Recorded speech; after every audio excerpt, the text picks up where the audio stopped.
60 days of race, and everything's going fine on board Team Plastique. 60 days at sea is a long time, but looking at and listening to Alessandro Di Benedetto, he doesn't give the impression he's suffering of any kind of boredom. On to the last gate, the Pacific East Gate, and next is the Cape Horn. Here, I just had a coffee and milk at the bar next door. 12th at the last ranking, the Franco-Italian brings up the rear of the Vendée Globe, and it's the least of his worries. Along with Bertrand de Broc and Tanguy de la Motte, he's among those competitors still sailing the Pacific. At the end of the greatest of oceans, a kind of border post awaits them. In 4 days, we'll get to the Cape Horn, and then the Atlantic's ascent. So it'll be about 1 month, 7,000 miles to get back to Les Sables d'Olonne in its channel. We'll have to remain vigilant because the Atlantic is quite some way still. The race isn't over yet. Not by far, and it's surely not François Gabard that'll pretend the opposite. Heading the race, the Massif skipper plays a faultless music sheet. Taking advantage of the trade wind's progression rotation, he stretched his advance on Armel le Cléac'h, so of course life is beautiful. So here, the Brazilian trade wind. It's going quite fast, it's nice and warm, no complaints. If I can send you a bit of sunshine on this January Sunday, it'll be my pleasure. We've got plenty of it. Hope all is well in France, that you're keeping up with the race. We'll talk soon. We're nearing the equator. There's the Poteau Noir passage in front of us. I hope it'll be okay for the boat Massif, and then for Atlantic's ascent to Les Sables d'Olonne. I'm doing my best to be there soon, I promise. For several days, Massif and its skipper get the winds well before the others. On January 14th at midday, François Gabard is ahead of Armel le Cléac'h by 275 miles. Off Brazil, and according to the distance to the goal, never was there such a gap between the two leaders since the start of the race. We have Recife across there at about 400 kilometers. We're moving up to the equator. We should cross in less than 2 days. Wednesday morning, normally. That's it. We're coming closer to home, to Les Sables d'Olonne, entering the northern hemisphere. All's fine under the trade wind sun. It's a little wet, but okay, water temperature is enjoyable. We'll hope the weather forecast will be good for the ascent and give us a chance to catch up on our playmate. We'll give everything there is. Full out and won't let anything, as usual. We can count on Armel. He won't let go of anything. So is Alex Thompson, to whom Jean-Pierre Digue took the 3rd place back at the beginning of the week. Rid of his energy problems, the Hugo Boss skipper can send images and explain future may plead in his favor. Then maybe I'll gain a little bit as Jean-Pierre goes into the doldrums. You know, there's a good possibility with my position at the moment. I'm almost undoubtedly going to cross the doldrums further west than all those 3 boats. And, you know, in theory, more westerly doldrums crossing is more secure and less disruptive. So, you know, maybe there's a chance to make some miles there, but we'll see.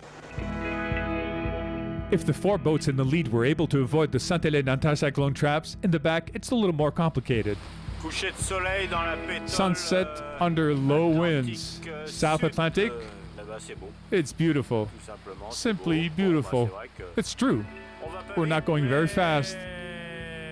But what can I say? There are other pleasures. It's across Uruguay that Jean-Luc Ham sees Mike Golding coming back up, slightly off eastward. Since his Cape Horn passage, the Brit hasn't ceased making up his delay. Things are good on board. We're currently in 6th place, which is not where I would like to be, but closing in on 5th place, closing in on Jean-Luc Ham, and quite open about what could happen ahead, because there still could be some attrition in the fleet. To catch more wind, Mike Golding sails on the edge of the anticyclone, while his pursuers are now getting its first effects. We're looking for Mr. Lost Wind. Dominique Vabre is out there in the open. And further away, Acciona. Et en voilà, l'anticyclone. Here is the anticyclone pursuing and attacking us, Equina and Mirabeau. And by all means, we can't say we're heading towards heavy weather. Now, its low winds are announced for several days until we find something along the South American coastlines. On the Pacific side, on the route which leads up to the Cape Horn, Tanguy de la Motte, following the example of the other opponents, ascertains the Vendée Globe requires quite a level of competence. Here's the tear on the mainsail.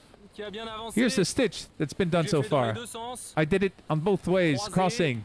I still have 10 minutes of sewing. Then I'll have to make the patches. That's going to take some more time. It'll be good on one side at least. And for the other side, I may wait for a jibe or do it under the wind. It's not easy. I don't know. So here's the work. Nice patch, a nice Cuban fiber patch. 2 meters long. I'm becoming quite an expert in sail repair out at sea. The mainsail for Tanguy, a Jenneker halyard that split for Alessandro. Little Jenneker in the water. I just finished maneuvering to free the hull, under the wind rudder. Here I'm starting to get it back on board to check it's not broken. I lost the halyard, the small Jenneker halyard that broke.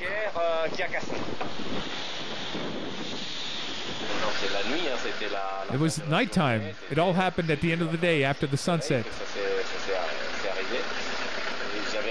I had lowered the mainsail. I had to maneuver to slow down the boat, so I saved the sail. I just don't know in what state it's in, if it's torn or not. I don't think so, but for the moment, I'm with the mainsail and the Solent. I'll leave it like that for the night, and in the morning, I'll have a better view of the situation and tidy up the boat.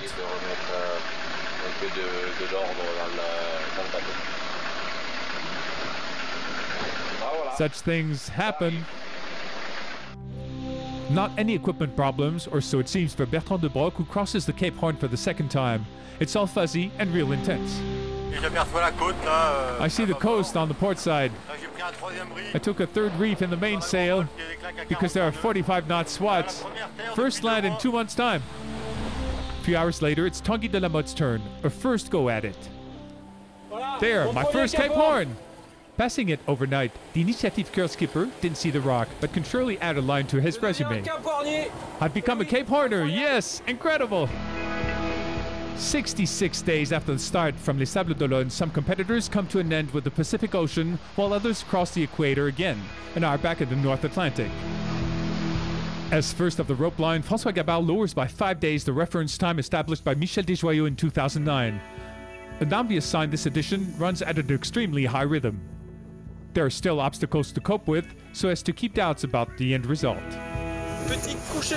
Little sunset upon entering the Poteau Noir. The wind has weakened, it comes from behind, but it's normal. The sea is smooth, nice weather, sunset on bare chest. Perfect temperature. I won't complain. It's enjoyable. It may get complicated in the next hours. The Poteau Noir is never an easy thing. We'll see. For the moment, we do our best with what's available. The Poteau Noir, or a skipper's obsessive fear to get nailed in low winds, or on the contrary, get caught up in violent squalls, it depends. Armel Le Cléac'h knows François Gabard is subject to those effects, so if Neptune could give him a hand. We drank to it on the way over, we'll drink to it on the way back. It's important. All right, one for Neptune. One for the boat that brought us here. One for the skipper. It's a bit warm, but it's fine. Within a little over 48 hours, Armel's offerings seem to have been heard. From 275 his delay on François Gabard is down to 60-some miles. At about 12 days from arrival, this magnificent duel's outcome remains uncertain. 2,000 miles to the south, another tilt holds our attention, that of Mike Golding and Jean Le Cams for the 5th place. For several days, the Sinertian skipper withholds an option that considerably nears him to the Brazilian coastlines. Hello, Jean. How are you? Well, I'm off to Rio. In fact, I hadn't told you, but as the carnival is nearing, I'll stop in Rio. If you want, I keep going straight, and in 5 hours, I'm there. All right. You'll have to tack at some point. All right, bye, Jean. Safe journey. Jean Le Cam on Sinerciel. And Jean Le Cam ends up tacking when at the very same moment, Alessandro Di Benedetto is savoring one of the best days of his life. Here's champagne. I'm going to open the bottle. Cape Horn, Cabo de Hornos. Magnificent. I'm wordless. It's wonderful to pass so near to it, along with sunshine. It's a dream. Champagne for the boat. To Team Plastique, and to all who believed in this. Magnificent. Upon the 69th day of the race, Alessandro closes the Pacific Ocean door on the Vendée Globe and joins his playmates in the Atlantic. Cape Horn, Cabo de Hornos.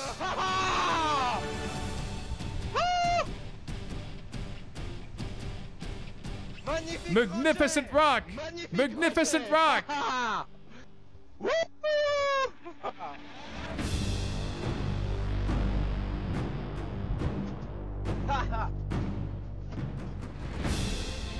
Magnificent!